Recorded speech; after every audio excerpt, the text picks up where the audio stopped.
que es el principal problema que tenemos muchísimas veces en la consulta, que no nos ponemos en el lugar del paciente y damos la información desde nuestro punto de vista. Y creo que es la principal clave para entender por qué los pacientes muchas veces no entienden la información, no hacen suya la enfermedad. Y yo, por mi experiencia de enfermera, eso pasaba muchas veces, ¿no? Que los pacientes, cuando se les da un diagnóstico, se les dice necesita empezar este tratamiento por este motivo, muchas veces lo interpretan más como el debo hacerlo para cumplir porque me dijeron que lo tengo que hacer, que porque realmente entiendan el para qué.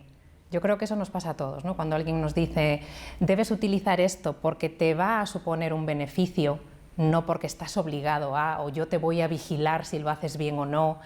El paciente entiende todo mucho mejor cuando se lo explicamos, ¿no? Y podemos tener también ese tiempo de hacerlo y de explicárselo y sobre todo de darle la información como le gustaría recibirla. Yo creo que has dicho la palabra clave de todo esto, tiempo. Yo creo que es lo que no tenemos y es lo que los pacientes principalmente necesitan. Justo, sobre todo primero para entender el diagnóstico. En el momento en el que a uno le dicen, mire, tiene esto, el cerebro todavía está asimilando que tiene esto, pero el profesional sabe que tiene muchas otras personas esperando y realmente no le puede dedicar tampoco lo que le gustaría. Yo seguro que estoy convencidísima de que muchas veces en consulta tienes esa sensación de no he dedicado el tiempo suficiente para explicarlo. Todas. Exacto, pero a veces uno tiene que compensar, ¿no? Y en la balanza, es decir, tratar de hacerlo lo mejor posible con lo que tengo, como en primeros auxilios, con lo que yo tengo y las herramientas, optimizarlo y hacerlo lo mejor que puedo. Creo que cuando estamos en la consulta tenemos delante, más que al paciente en sí, que es lo que deberíamos tener, ¿no? Tenemos delante a la patología y al tratamiento que pensamos que debe recibir, ¿no? Tiene una apnea leve, este es el tratamiento, tiene una apnea grave, pero muchas veces no nos paramos a pensar. La información la va a entender igual según la edad, cuál es su entorno social, qué acompañamiento tiene, es mujer, es hombre, los síntomas van a ser distintos, por dónde tenemos un poco, ¿no? que incidir para que entienda ese tratamiento en función de los síntomas que tiene, y de eso va a depender, por ejemplo, del sexo del paciente. Adaptar y personalizar, que eso es algo que siempre vemos en las guías, ¿no? Personalizar el tratamiento, totalmente multidisciplinar, pero luego la realidad, cuando lo queremos llevar a cabo, es mucho más difícil.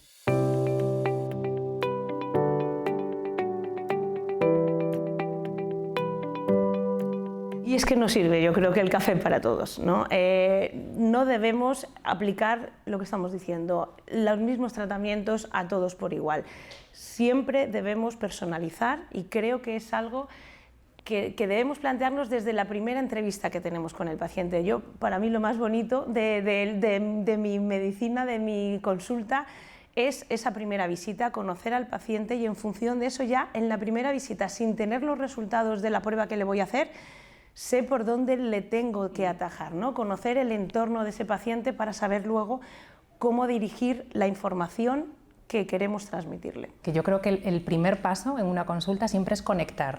Yo lo digo siempre, cuando tú conectas con la necesidad del paciente, la necesidad que él tiene de corregir o de solucionar, ahí es cuando realmente empieza a haber una comunicación. Conseguir la adherencia y que sea partícipe y le empoderes en su propia enfermedad. Es que justo yo creo que esa es la palabra, el empoderarle.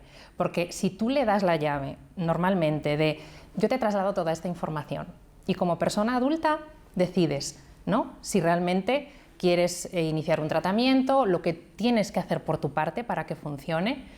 Yo creo que el 99,9% de las personas, si tú le das esa autonomía, suele querer cogerla. Yo creo que la clave de todo esto es la información que recibe el paciente de su patología para poder empoderarlo y que sepa autogestionar su patología.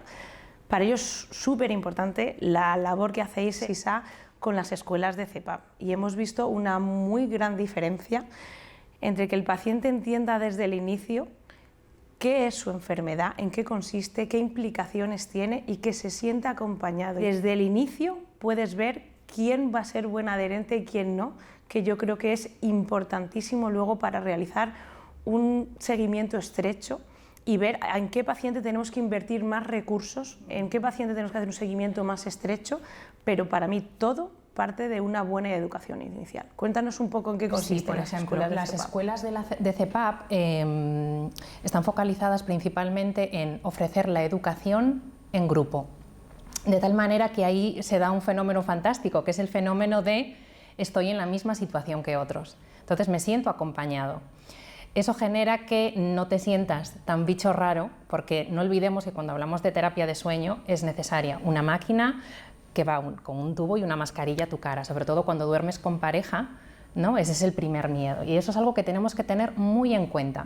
Esa parte que hace sentir incómodo a la persona y es uno de los grandes rechazos que tenemos en la consulta, de yo voy a tener que dormir con eso. Y para siempre. Y para siempre.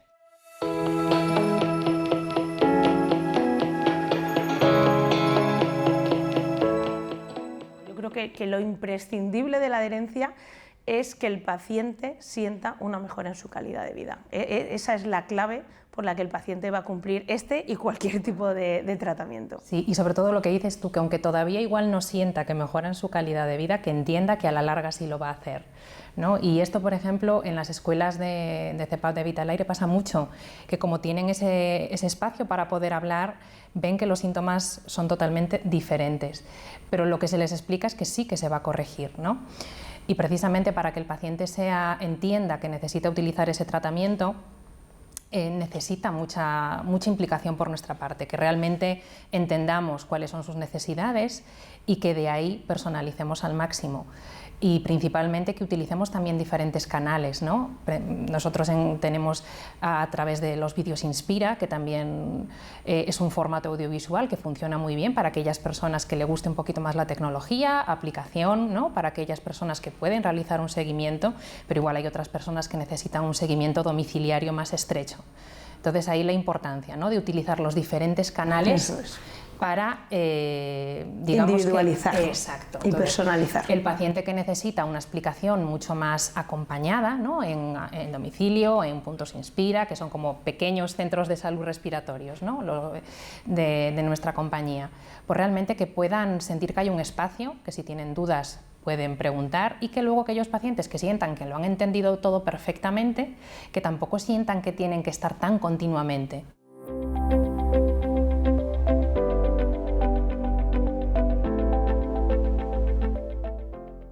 Respecto a cómo gestionar la telemonitorización, Irene, tal y como se va presentando, ¿no? Toda esta gestión del dato masiva, más o menos siendo el mismo personal, ¿tú qué opinas respecto a cómo gestionarlo de una manera sostenible?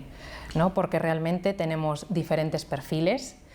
¿Todos los perfiles necesitan el mismo seguimiento, el mismo impacto e implicación, por ejemplo, por parte de Vitalaire? ¿Tú qué opinas? La telemonitorización es imprescindible, no es un futurible, es un presente y debemos ya telemonitorizar, deberíamos en todos los hospitales tener telemonitorizados a todos los pacientes, pero no estamos preparados para telemonitorizar a todos los pacientes, ni creo que todos los pacientes deban ser telemonitorizados. Tal como está el modelo de gestión asistencial y económico actual, es absolutamente insostenible la telemonitorización y eso es lo primero que se debe cambiar. Es insostenible el modelo actual de financiación para las empresas, sobre todo proveedoras de terapias respiratorias, y la telemonitorización no debe ser un lujo, debe ser una necesidad y lo es.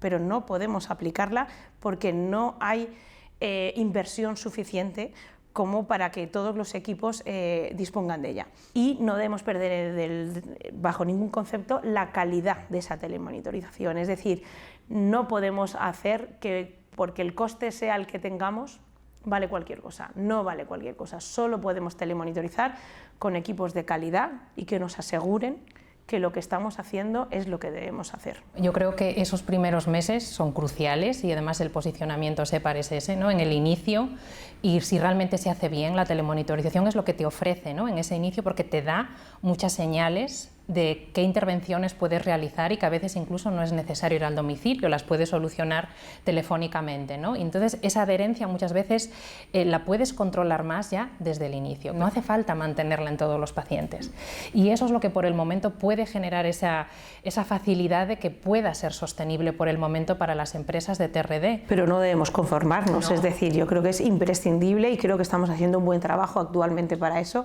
para no conformarnos y mejorar esa inversión en este capítulo para que esto sea una realidad y que los pacientes tengan un tratamiento de calidad.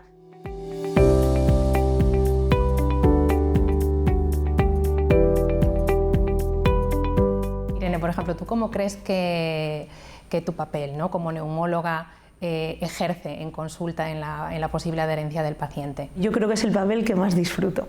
A mí es esa primera visita en el que conoces al paciente y en el que tú tienes la oportunidad de explicarles. Yo muchas veces les pinto en la consulta, ¿no? y agradecen tanto ese momento de dedicación, ¿no?, de información y de que tú puedas conocer al paciente que tienes delante, que para mí yo creo que es el momento más bonito no de la neumología, sino de la medicina, ¿no? El entender esa parte del paciente. Además los pacientes son vulnerables y yo creo que es imprescindible ponerte en esa situación, entender cómo lo perciben, cómo lo sienten y tú ser capaz de ver más allá y en función de lo que en ese momento estás percibiendo, saber cómo darle esa información y no abrumarles. Creo que justo lo que dices, ¿no? Cuando tú realmente, ya que tu sensación de valor hacia tu profesión sea esa y que tu intención cuando entra alguien por la puerta